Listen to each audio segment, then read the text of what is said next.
Dans la démocratie athénienne, le pouvoir exécutif n'est pas incarné par un gouvernement, mais par des magistrats. Ceux-ci sont tirés au sort parmi les citoyens, mais comme nous allons le voir, cela ne les exonère pas d'une certaine responsabilité.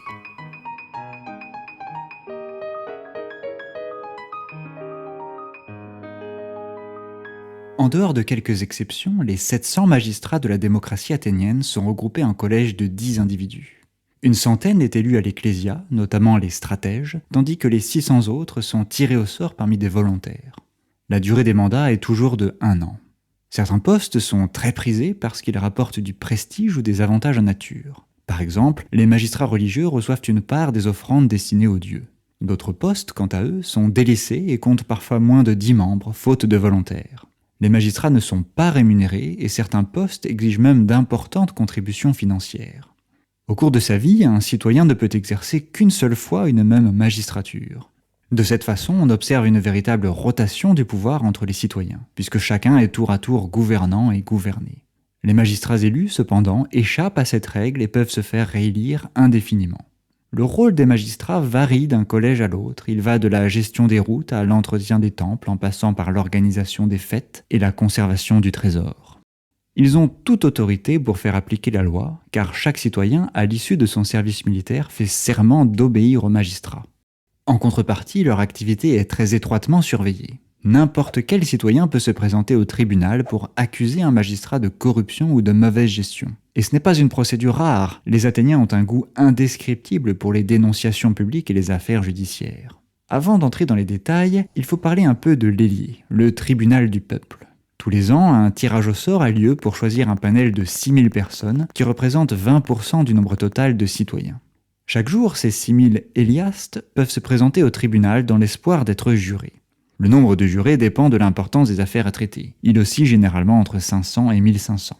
Chaque volontaire a une plaque en bronze nominative, une sorte de carte d'identité, qui est placée dans une fente du clérothérion, une machine à tirer au sort. Il y a 10 colonnes, chacune correspondant à l'une des 10 tribus, c'est-à-dire les circonscriptions dans lesquelles les Athéniens sont rangés. Quand toutes les fentes sont remplies, un magistrat ouvre un tube en cuivre dans lequel des boules ont été mises au hasard. S'il sort une boule blanche, la première ligne est acceptée pour les affaires du jour. Et si elle est noire, les citoyens concernés sont invités à rentrer chez eux. Maintenant, admettons que le citoyen Philémon ait accusé un magistrat d'avoir mal entretenu la fontaine de son quartier. En visant un détenteur du pouvoir public, Philémon prend des risques, car si l'accusé n'est pas reconnu coupable, il risque de payer une amende substantielle. Cette règle vise à empêcher les dénonciations abusives. Mais Philémon est absolument certain d'obtenir gain de cause, alors il n'abandonne pas ses poursuites. Le jour du procès, après le tirage au sort des jurés, le président du tribunal est lui-même tiré au sort parmi les magistrats judiciaires.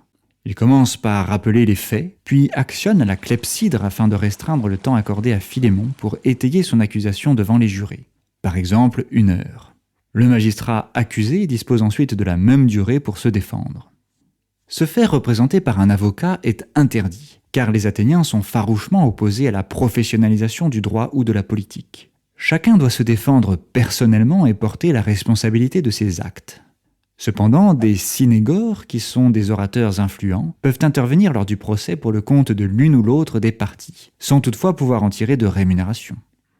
En fin de journée, après de nombreuses heures de discours interposés, les jurés votent directement, sans délibérer, en plaçant un jeton dans une urne.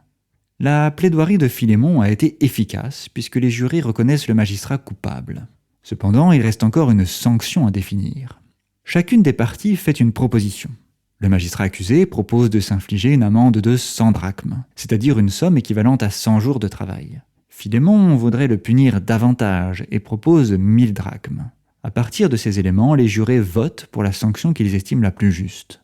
En l'occurrence, 100 drachmes seulement. Philémon a été trop gourmand, mais au bout du compte, le magistrat est tout de même puni pour sa faute.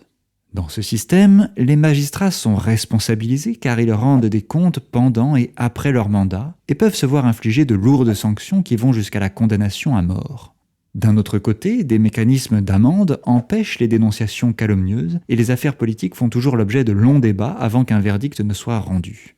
On imagine qu'un magistrat athénien devait réfléchir à 2 fois avant de prendre une décision dans le cadre de ses fonctions. Il devait songer à toutes les personnes qu'il allait potentiellement léser et à tous les reproches qui pourraient lui être faits devant les tribunaux. Cela lui permettait-il d'agir d'une manière plus conforme à l'intérêt général? La question est ouverte, et je vous invite à me dire ce que vous en pensez.